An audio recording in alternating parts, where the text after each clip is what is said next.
Have you ever looked at a brand new concrete floor and just thought, wow, that's perfect. Perfectly smooth, solid as a rock, and then you've seen others that are, well, not so perfect. Cracked, uneven, maybe even a little dusty?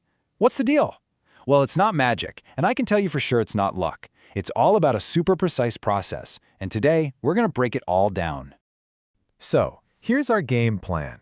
First, we'll look at the blueprint for a perfect slab. What are we even trying to achieve? Then, we'll dive into why preparation is absolutely everything. After that, it's the main event, the pour itself. Then we'll get into the real artistry of finishing. And finally, we'll wrap it all up to see how to avoid the common flaws and get it flawless every time.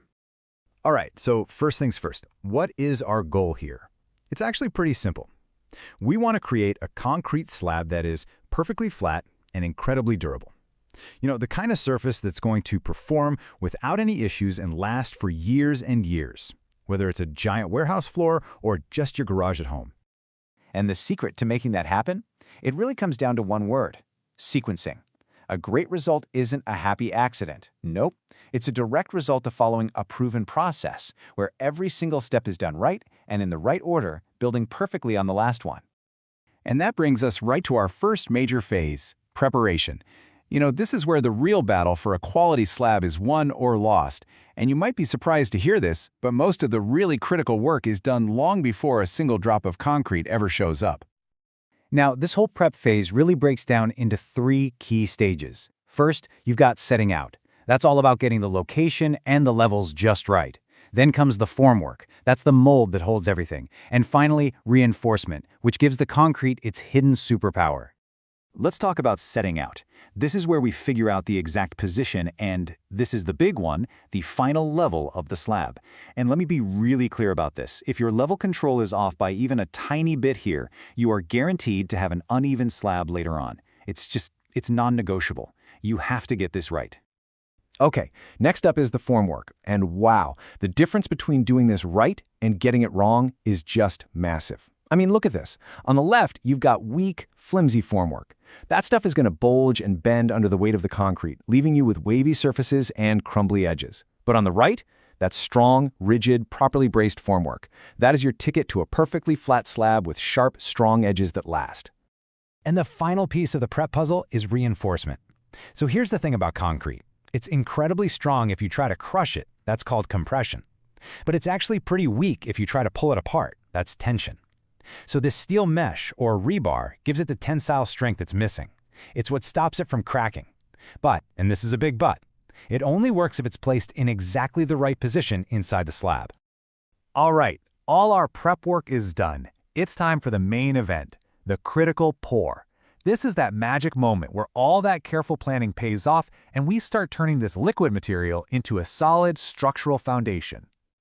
And the number one absolute golden rule of the pour: it has to be continuous. You cannot stop and start. Why? Because that creates something called cold joints, which are basically built-in weak spots. And those spots are exactly where cracks are going to show up later. The whole point is to make one single solid, monolithic piece of concrete. So, the concrete is in place. Now we get to what is, honestly, the most skillful part of this whole job: the finishing. More than any other stage, this is where timing is everything. You could do everything else perfectly, but if you mess up the timing here, you can ruin the whole thing. Now, to understand the timing, you have to understand a process called bleeding. It sounds a little weird, but it's simple. After you place the concrete, the heavy stuff, the sand and stone, starts to settle down. And that pushes the excess water in the mix up to the top. You'll literally see this shiny layer of water appear on the surface. Don't panic, this is totally normal, and it has to happen. So that brings us to the million-dollar question in concrete finishing. You're looking at that wet, shiny surface. When is the right time to get on there with your trowel and start making it smooth? Do you jump on it right away? Or do you wait? What do you think? The answer is simple, and it's absolute. You wait. You only start finishing after all that bleed water, that watery sheen, has completely vanished from the surface. If you start troweling too early, you're literally trapping a weak layer of water right under the surface, and that creates a soft, dusty top that's just going to fail over time. So the correct sequence looks exactly like this. First, you do an initial screeding just to get the concrete flat. Then comes the most important step of all. You do nothing. You wait. You have to be patient and let that bleeding process completely finish.